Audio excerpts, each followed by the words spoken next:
Hi friends, എല്ലാവർക്കും നമസ്കാരം. ഇന്ന് നമ്മൾ ബ്രെഡ് വെച്ചിട്ടുള്ള ഒരു സ്നാക്ക് റെസിപ്പിയാണ് കാണിക്കുന്നത്. ബ്രെഡ് കൊണ്ട് ഈസി ആയിട്ട് ഉണ്ടാക്കിയെടുക്കാൻ പറ്റുന്ന ഒരു ഷവർമ റെസിപ്പിയാണ്. വളരെ എളുപ്പമാണ് ഇത് ഉണ്ടാക്കിയെടുക്കാൻ, അതുപോലെ കഴിക്കാനും നല്ല ടേസ്റ്റാണ്. അപ്പോൾ ഇതെങ്ങനെയാണ് ചെയ്യാൻ നോക്കാം. അപ്പോൾ ആദ്യം നമുക്ക് ഇതിന് വേണ്ടിയിട്ടുള്ള ഫില്ലിംഗ് റെഡിയാക്കി എടുക്കാം. അപ്പോൾ അതിന് വേണ്ടിയിട്ട് ഇതുപോലെ ഒരു ബൗളിലേക്ക് ഏകദേശം ഒരു 1/4 കപ്പ് ക്യാപ്സിക്കം ചെറുതായി അരിഞ്ഞത് ചേർത്ത് കൊടുക്കാം. പിന്നെ അതുപോലെ തന്നെ കുറച്ച് ക്യാരറ്റ് ചെറുതായി അരിഞ്ഞത് ചേർക്കാം. കുറച്ച് സവാള ചെറുതായി അരിഞ്ഞത് ചേർക്കാം. പിന്നെ കുറച്ച് വെള്ളരിക്ക ചെറുതായി അരിഞ്ഞത് ചേർത്ത് കൊടുക്കാം. എല്ലാ വെജിറ്റബിൾസും ഏകദേശം ഒരു 1/4 കപ്പ് വീതമാണ് ചേർത്ത് കൊടുത്തിരിക്കുന്നത്. പിന്നെ കുറച്ച് തക്കാളി അരിഞ്ഞതും ചേർത്ത് കൊടുക്കാം. ഇനിയിപ്പോൾ നമ്മുടെ കയ്യിൽ ക്യാബേജ് ഉണ്ടെങ്കിൽ ക്യാബേജ് അരിഞ്ഞതും ചേർത്ത് കൊടുക്കാം. ഇതിന് വേണ്ടിയിട്ട് നമുക്ക് ഇഷ്ടമുള്ള വെജിറ്റബിൾസൊക്കെ എടുക്കാം. പിന്നെ ഇനി നമുക്കിതിലേക്ക് 1 ടേബിൾ സ്പൂൺ വിനീഗർ ചേർത്ത് കൊടുക്കാം. വിനീഗറിന് പകരമായിട്ട് നാരങ്ങനീര് ചേർത്ത് കൊടുത്താലും മതി. അതിനുശേഷം 1 ടീസ്പൂൺ കുരുമുളക് പൊടിയും ചേർക്കാം. പിന്നെ നമുക്കിതിലേക്ക് കുറച്ച് ചിക്കൻ ഇതുപോലെ ചെറിയ കഷ്ണങ്ങളാക്കിയിട്ട് ചേർത്ത് കൊടുക്കാം. മഞ്ഞൾപ്പൊടിയും ഉപ്പും കുറച്ച് കുരുമുളക് പൊടിയും ചേർത്തിട്ട് വേവിച്ചെടുത്തിട്ടുള്ള ചിക്കനാണ് കേട്ടോ ചേർത്തിരിക്കുന്നത്. ഇതിപ്പോൾ ഏകദേശം നമ്മൾ 1/2 കപ്പിലും കുറച്ച് കൂടുതലായിട്ട് ചേർത്ത് കൊടുത്തിട്ടുണ്ടാവും. ഇനി നമുക്കിതിലേക്ക് ആവശ്യത്തിനുള്ള ഉപ്പ് ചേർക്കാം. അപ്പോൾ ഉപ്പ് ചേർത്ത് കൊടുക്കുമ്പോൾ ഒരുപാട് ചേർക്കേണ്ട ആവശ്യമില്ല. നമ്മൾ ചിക്കനിൽ ഓൾറെഡി ചേർത്ത് കൊടുത്തിട്ടുണ്ടല്ലോ. അപ്പോൾ വെജിറ്റബിൾസിന് ആവശ്യമാവുന്ന രീതിയിൽ മാത്രം കുറച്ച് ഉപ്പ് ചേർത്ത് കൊടുത്താൽ മതി. അതിനുശേഷം അവസാനമായിട്ട് നമുക്കിതിലേക്ക് കുറച്ച് മയോണൈസ് ചേർത്ത് കൊടുക്കാം. ഇതിപ്പോൾ ഞാൻ വീട്ടിൽ തന്നെ ഉണ്ടാക്കിയിട്ടുള്ള മയോണൈസാണ് കേട്ടോ ചേർത്തിരിക്കുന്നത്. പിന്നെ ഈ മയോണൈസിൻ്റെ അളവ് എന്ന് പറയുമ്പോൾ നമുക്ക് എത്ര വേണ്ടത് വെച്ചാൽ അതിനനുസരിച്ച് നോക്കിയിട്ട് ചേർത്ത് കൊടുക്കുക. ഇനി ഇത് എല്ലാം കൂടിയിട്ട് നന്നായിട്ട് മിക്സ് ചെയ്തെടുക്കാം.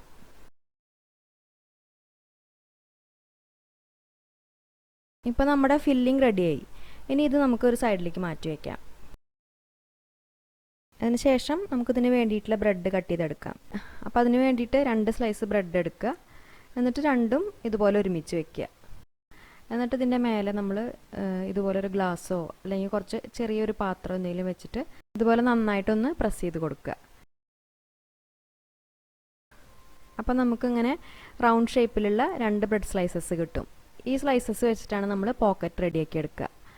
ഇത് നമുക്കിങ്ങനെ റൗണ്ട് ഷേപ്പിൽ കട്ട് ചെയ്തെടുക്കാം, അല്ലെങ്കിൽ സാധാരണ ചെയ്യുന്ന രീതിയിൽ റെക്റ്റാങ്കിൾ ഷേപ്പിൽ കട്ട് ചെയ്തെടുത്താലും മതി. നമ്മളിപ്പോൾ ഇവിടെ 2 ഷേപ്പിലും ഇത് കാണിക്കുന്നുണ്ട്.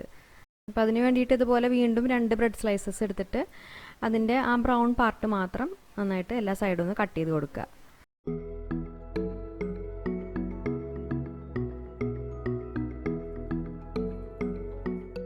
അപ്പോൾ നമുക്ക് ഏത് ഷേപ്പിൽ വേണമെന്നുണ്ടെങ്കിലും ഇത് ചെയ്തെടുക്കാം. അതിനുശേഷം ഈ കട്ട് ചെയ്ത് വെച്ചിട്ടുള്ള ബ്രെഡ് നമ്മൾ ഫ്രൈ ചെയ്തെടുക്കുകയാണ് ചെയ്യുക. അപ്പോൾ ഇത് നമ്മൾ ആദ്യം മുട്ടയിൽ ഡിപ്പ് ചെയ്തെടുത്തിട്ട് ബ്രെഡ് ക്രംസിൽ കോട്ട് ചെയ്തിട്ടാണ് ഫ്രൈ ചെയ്തെടുക്കുക. അപ്പോൾ ഓരോന്നായിട്ട് എടുത്തിട്ട് ആ 2 സ്ലൈസസും ഒരുമിച്ച് പിടിച്ചിട്ട് ഇതുപോലെ മുട്ടയിൽ നന്നായിട്ട് ഡിപ്പ് ചെയ്തെടുക്കുക. അതിൻ്റെ വക്കൊക്കെ നന്നായിട്ട് മുട്ടയിൽ പൊതിഞ്ഞിരിക്കണം. വക്ക് മാത്രമല്ല, എല്ലാ സൈഡും നമ്മൾ നന്നായിട്ട് ഇതിൽ ഡിപ്പ് ചെയ്തെടുക്കണം. 2 സ്ലൈസസിൻ്റെയും പുറം ഭാഗം മുഴുവനായിട്ടും മുട്ടയിൽ പൊതിഞ്ഞിട്ടുണ്ടാവണം. അല്ലെങ്കിൽ നമ്മളിത് ഫ്രൈ ചെയ്യുന്ന സമയത്ത് രണ്ടും സെപ്പറേറ്റ് ആയിട്ട് വരും. അപ്പോൾ പോക്കറ്റ് നമുക്ക് ശരിയായിട്ട് ഉണ്ടാക്കിയെടുക്കാൻ പറ്റില്ല. അപ്പോൾ ആ വക്കുകളൊക്കെ നന്നായിട്ട് പൊതിഞ്ഞിരിക്കുന്ന രീതിയിൽ വേണം മുട്ടയിൽ മുക്കിയെടുക്കാൻ. അതിനുശേഷം നമ്മൾ കട്ട്ലറ്റിനൊക്കെ ചെയ്യുന്ന രീതിയിൽ ബ്രെഡ് ക്രംസിൽ നന്നായിട്ട് കോട്ട് ചെയ്തെടുക്കുക. ബ്രെഡിൻ്റെ പൊടി എല്ലാ ഭാഗത്തും നന്നായിട്ട് ആവുന്ന രീതിയിൽ കോട്ട് ചെയ്തെടുക്കാം. പിന്നെ ഇതിൻ്റെ മേലെ എക്സസ് ആയിട്ട് ബ്രെഡ് ക്രംസ് ഉണ്ടെങ്കിൽ ഒന്ന് തട്ടി കൊടുത്തതിന് ശേഷം മാത്രം എടുത്താൽ മതി. അല്ലെങ്കിൽ നമ്മളിത് ഫ്രൈ ചെയ്യുമ്പോൾ അത് എണ്ണയിൽ പോകാൻ ചാൻസ് ഉണ്ട്. ഇനി ബാക്കി വരുന്ന ബ്രെഡ് നമുക്ക് ഇതുപോലെ തന്നെ ചെയ്തെടുക്കാം.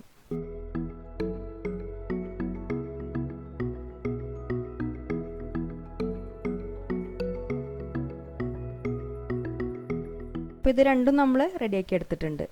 ഇനി ഇത് ഫ്രൈ ചെയ്യാനായിട്ട് എണ്ണ ചൂടാക്കാനായിട്ട് വെച്ചിട്ടുണ്ട്. ഫ്രൈ ചെയ്യാൻ വേണ്ടിയിട്ട് നമ്മളിവിടെ സൺഫ്ലവർ ഓയിലാണ് ഇട്ട് എടുത്തിരിക്കുന്നത്. ഇനി ഒരു മീഡിയം ടു ഹൈ ഫ്ലെയിമിൽ വെച്ചിട്ട് നമുക്ക് ഓരോന്നായിട്ട് ഫ്രൈ ചെയ്തെടുക്കാം. ഇതൊരിക്കലും നമ്മൾ ലോ ഫ്ലെയിമിൽ വെച്ചിട്ട് ഫ്രൈ ചെയ്യരുത്, അപ്പോൾ എണ്ണ കുടിക്കാൻ ചാൻസ് ഉണ്ട്. അപ്പോൾ ഒരു മീഡിയം ടു ഹൈ ഫ്ലെയിമിൽ വെച്ച് കൊടുത്തിട്ട് വേണം നമ്മളിത് ഫ്രൈ ചെയ്യാൻ. എണ്ണയിൽ ഇട്ട് കൊടുത്താൽ നമ്മളിത് പെട്ടെന്ന് തന്നെ തിരിച്ചും മറിച്ചിട്ട് കൊടുത്തിട്ട് ഫ്രൈ ചെയ്തെടുക്കണം. ബ്രെഡ് ആയതുകൊണ്ട് പുറം ഭാഗം വേഗം തന്നെ കളറൊക്കെ ചേഞ്ച് ആവും. അപ്പോൾ ഒരു 3-4 പ്രാവശ്യമൊക്കെ തിരിച്ചും മറിച്ചിട്ട് കൊടുത്തിട്ട് നന്നായിട്ട് ഫ്രൈ ചെയ്തെടുക്കുക. ഇനി ഈ ഫ്രൈ ചെയ്തെടുത്തിട്ടുള്ള ബ്രെഡ് ഓരോന്നും ഇതുപോലെ കത്തി വെച്ചിട്ട് 2ആയിട്ട് കട്ട് ചെയ്തെടുക്കാം. ഇപ്പോൾ ഇതിൻ്റെ ഉൾഭാഗം കാണുമ്പോൾ അറിയാൻ പറ്റും, ഇതിപ്പോൾ ഒരു പോക്കറ്റിൻ്റെ ഷേപ്പിലായി കിട്ടിയിട്ടുണ്ട്. ഇനി നമ്മൾ നേരത്തെ റെഡിയാക്കി വെച്ചിട്ടുള്ള ആ ഒരു ഫില്ലിംഗ് ഇതിൻ്റെ ഉള്ളിൽ വെച്ച് കൊടുക്കുകയാണ് ചെയ്യുക. അത്യാവശ്യം 1-2 ടേബിൾ സ്പൂൺ വീതം ഉള്ളിലേക്ക് നന്നായിട്ട് പ്രസ് ചെയ്തിട്ട് വെച്ച് കൊടുക്കാം. ഇവിടെ ഇപ്പോൾ ഞാൻ എടുത്തിരിക്കുന്ന ബ്രെഡ് കുറച്ച് ചെറിയ സൈസിലുള്ള ബ്രെഡാണ്, അതുകൊണ്ട് ചെറിയ പോക്കറ്റ്സ് ആയിട്ടാണ് കിട്ടിയിരിക്കുന്നത്. അപ്പോൾ വലിയ സൈസിലുള്ള ബ്രെഡ് എടുക്കുകയാണ് കൂടുതൽ നല്ലത്. നല്ല എളുപ്പമാണ് ഇത് ഉണ്ടാക്കിയെടുക്കാൻ. പിന്നെ കഴിക്കുമ്പോഴും അത് നമ്മുടെ ഷവർമ്മയുടെ അതേ ടേസ്റ്റ് തന്നെയാണ്. പിന്നെ അത്രയും ഫില്ലിങ് വെച്ചിട്ട് നമുക്കൊരു 10 ബ്രെഡ് വരെ ഫില്ല് ചെയ്തെടുക്കാം കേട്ടോ. ഞാനിപ്പോൾ ഇവിടെ 4 ബ്രെഡിൻ്റെയാണ് കാണിച്ചിട്ടുള്ളൂ. ഒരു 10 പോക്കറ്റ് ഷവർമ്മ വരെ ഇത്രയും ഫില്ലിങ് വെച്ചിട്ട് നമുക്ക് ഉണ്ടാക്കിയെടുക്കാം. അപ്പോൾ ഈ ഒരു ഈസി ആയിട്ടുള്ള ഷവർമ്മയുടെ റെസിപ്പി നിങ്ങൾക്ക് ഇഷ്ടപ്പെട്ടു എന്ന് വിചാരിക്കുന്നു. എന്തായാലും ട്രൈ ചെയ്യുന്ന സമയത്ത് നിങ്ങളുടെ അഭിപ്രായങ്ങളൊക്കെ അറിയിക്കൂ. പിന്നെ ഈ വീഡിയോ നിങ്ങൾക്ക് ഇഷ്ടപ്പെട്ടാൽ ലൈക്ക് ചെയ്യാനും ഷെയർ ചെയ്യാനും മറക്കരുത്. അതുപോലെ ചാനൽ ഇതുവരെ സബ്സ്ക്രൈബ് ചെയ്യാത്തവരെ മറക്കാതെ ഒന്ന് സബ്സ്ക്രൈബ് ചെയ്യുക. അപ്പം ഇനി ഇതുപോലെ നല്ലൊരു ഈസി റെസിപ്പി ആയിട്ട് വീണ്ടും കാണാം. താങ്ക്